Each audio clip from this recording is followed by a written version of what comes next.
Shalom saudara-saudara yang terkasih dalam Yesus Kristus. Bagaimana kabar Anda hari ini? Semoga Anda dalam keadaan baik dan berlimpah sukacita dari Tuhan. Pertanyaan kali ini adalah, apa ajaran Alkitab mengenai Tritunggal? Dalam video ini saya akan menjelaskannya dari sudut pandang Alkitab. Jadi saksikan videonya sampai selesai.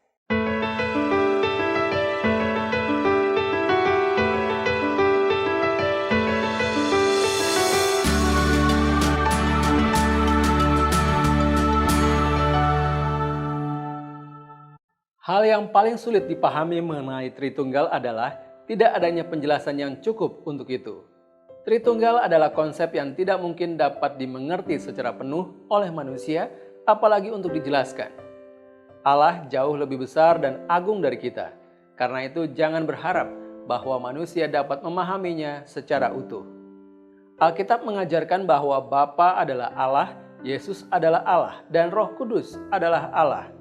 Alkitab juga mengajarkan bahwa hanya ada satu Allah.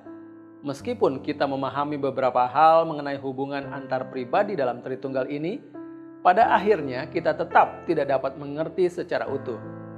Namun demikian, tidak berarti bahwa Tritunggal bukan konsep yang salah atau tidak alkitabiah. Ketika mempelajari topik ini, kita perlu mengingat bahwa kosakata Tritunggal atau Trinitas tidak pernah sekalipun digunakan dalam Alkitab. Istilah ini digunakan untuk menjelaskan ketritunggalan Allah, yaitu Allah yang terdiri dari 3 pribadi yang berada bersama dalam kekekalan. Harus benar-benar dimengerti bahwa ini tidak berarti ada 3 Allah. Tritunggal berarti satu Allah yang terdiri dari 3 pribadi. Tidak ada salahnya menggunakan istilah Tritunggal, walaupun istilah ini tidak ditemukan dalam Alkitab. Lebih gampang mengucapkan Tritunggal daripada mengatakan Allah yang esa yang terdiri dari 3 pribadi yang berada bersama dalam kekekalan. Jika Anda keberatan dengan ini, coba pertimbangkan. Kata kakek juga tidak ada dalam Alkitab, walaupun kita tahu bahwa dalam Alkitab ada banyak kakek. Abraham adalah kakek dari Yakub. Jadi mari kita jangan berhenti pada istilah Tritunggal itu saja. Apa yang terpenting adalah konsep yang diwakili oleh kata Tritunggal ada dalam Alkitab. Setelah pendahuluan ini, kita baru akan melihat ayat-ayat Alkitab yang mendiskusikan Tritunggal. Yang pertama, Allah itu esa. Ulangan 6 ayat 4, 1 Korintus 8 ayat 4, Galatia 3 ayat 20, 1 Timotius 2 ayat 5. Yang kemudian adalah Tritunggal terdiri dari 3 pribadi.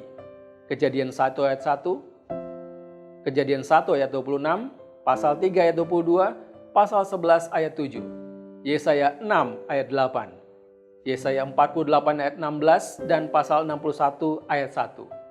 Kemudian Matius 3 ayat 16-17 dan Matius 28 ayat 19, serta 2 Korintus 13 ayat 14. Untuk ayat-ayat dari Perjanjian Lama, pemahaman atas bahasa Ibrani sangatlah menolong. Dalam Kejadian 1 ayat 1, kata Elohim merupakan bentuk jamak. Dalam Kejadian 1 ayat 26, 3 ayat 22, pasal 11 ayat 7, dan Yesaya 6 ayat 8, kata jamak kita yang digunakan. Dalam bahasa Inggris hanya ada 2 bentuk kata, tunggal dan jamak. Dalam bahasa Ibrani ada 3 macam bentuk kata, tunggal, dual, dan jamak. Dalam bahasa Ibrani, bentuk dual digunakan untuk hal-hal yang berpasangan, seperti mata, telinga, dan tangan. Kata Elohim dan kata ganti kita dalam bentuk jamak yang jelas berarti lebih dari 2 dan merujuk pada 3 atau lebih dari 3. Bapa, Putra, dan Roh Kudus. Dalam Yesaya 48 ayat 16 dan 61 ayat 1, Sang Putra berbicara dan merujuk pada Bapa dan Roh Kudus.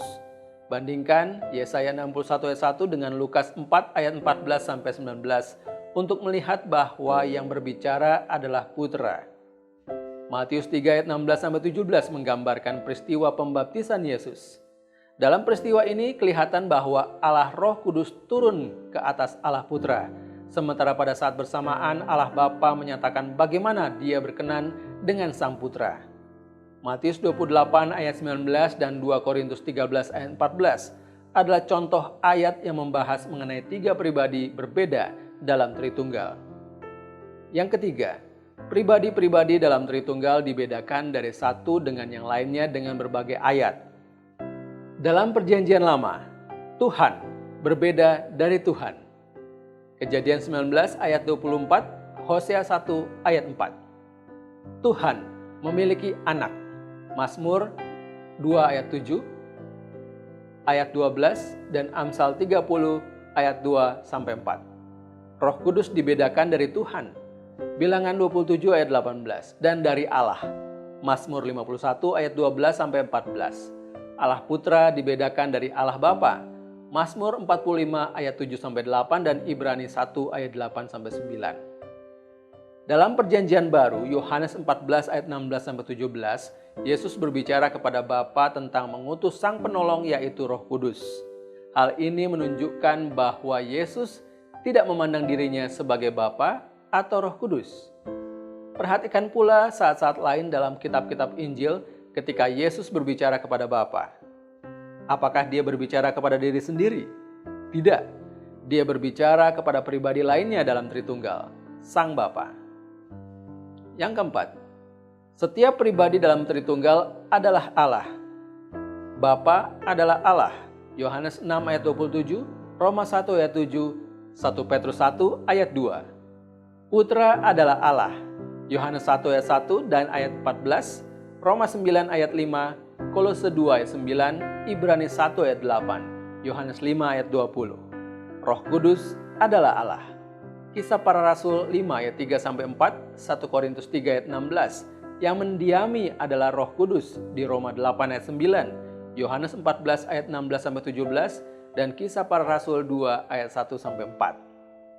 Yang kelima, subordinasi dalam Tritunggal.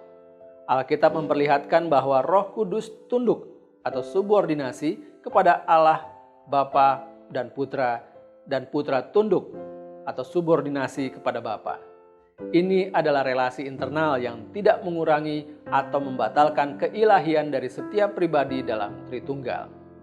Ini mungkin bagian dari Allah yang tidak terbatas, yang tidak dapat dimengerti oleh pikiran kita yang terbatas. Mengenai Putra, lihat Lukas 22 ayat 42, Yohanes 5 ayat 36 dan Yohanes 20 ayat 21 serta 1 Yohanes 4 ayat 14.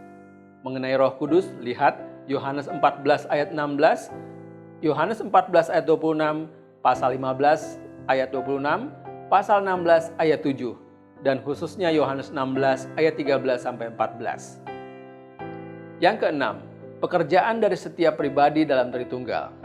Bapa adalah sumber utama atau penyebab utama dari alam semesta. 1 Korintus 8 ayat 6, Yohanes 1 ayat 3, dan Kolose 1 ayat 16-17. Dan penyebab utama dari pewahyuan ilahi, Yohanes 1 ayat 1, Matius 11 ayat 27, Yohanes 16 ayat 12-15, dan Wahyu 1 ayat 1. Juga keselamatan, Yohanes 3 ayat 16-17, dan penyebab utama pekerjaan Yesus sebagai manusia, Yohanes 5 ayat 17, Yohanes 14 ayat 10. Bapa memulai semua ini. Putra adalah agen yang melalui dirinya Bapa melakukan karya-karya sebagai berikut. Penciptaan dan memelihara alam semesta. 1 Korintus 8 ayat 6, Yohanes 1 ayat 3, Kolose 1 ayat 16-17.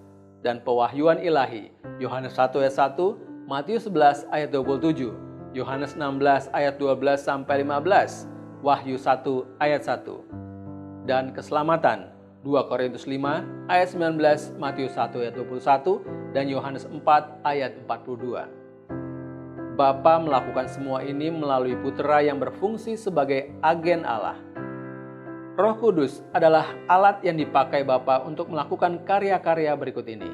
Yang pertama, penciptaan dan memelihara alam semesta. Kejadian 1 ayat 2, Ayub 26 ayat 13, Mazmur 104 ayat 30. Pewahyuan ilahi, Yohanes 16 ayat 12-15, Efesus 3 ayat 5, 2 Petrus 1 ayat 21, dan keselamatan, Yohanes 3 ayat 6, Titus 3 ayat 5, 1 Petrus 1 ayat 2, dan pekerjaan-pekerjaan Yesus, Yesaya 61 ayat 1, Kisah Para Rasul 10 ayat 38. Bapa melakukan semua ini dengan kuasa Roh Kudus. Tidak ada ilustrasi-ilustrasi yang dengan akurat bisa menjelaskan Tritunggal. Telur atau apel tidak tepat karena kulit telur, putih telur, dan kuning telur. Semua adalah bagian dari telur dan bukan telur itu sendiri. Bapa, Putra, dan Roh Kudus bukanlah bagian dari Allah, namun setiap pribadi ini adalah Allah. Ilustrasi yang menggunakan air sedikit lebih bagus dalam menjelaskan Tritunggal, namun tetap tidak memadai. Cairan, uap, dan es adalah bentuk-bentuk dari air. Bapa, Putra, dan Roh Kudus bukanlah bentuk-bentuk dari Allah, karena setiap pribadi itu adalah Allah. Dengan demikian, walaupun ilustrasi-ilustrasi ini memberi gambaran mengenai Tritunggal, gambaran yang diberikan tidak akurat. Allah yang tidak terbatas tidak dapat digambarkan secara penuh dengan ilustrasi yang terbatas. Daripada memfokuskan diri pada konsep Tritunggal, cobalah memfokuskan diri pada kebesaran Allah dan kenyataan bahwa Dia jauh lebih agung dari kita. Oh, alangkah dalamnya kekayaan, hikmat, dan pengetahuan Allah. Sungguh tak terselidiki keputusan-keputusannya dan sungguh tak terselami jalan-jalannya. Sebab siapakah yang mengetahui pikiran Tuhan? Atau siapakah yang pernah menjadi penasihatnya? Roma 11 ayat 33 sampai 34.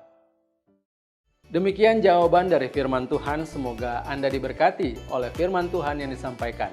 Jika demikian, silakan kunjungi website www.godquestions.org/Indonesia untuk mendapatkan lebih banyak lagi berkat hikmat dan pengajaran tentang iman Kristen. Jangan lupa untuk subscribe channel ini dan share agar banyak orang menerima kebenaran firman Tuhan. Jika Anda mempunyai pertanyaan, silakan tuliskan di kolom komentar di bawah ini. Tuhan Yesus memberkati.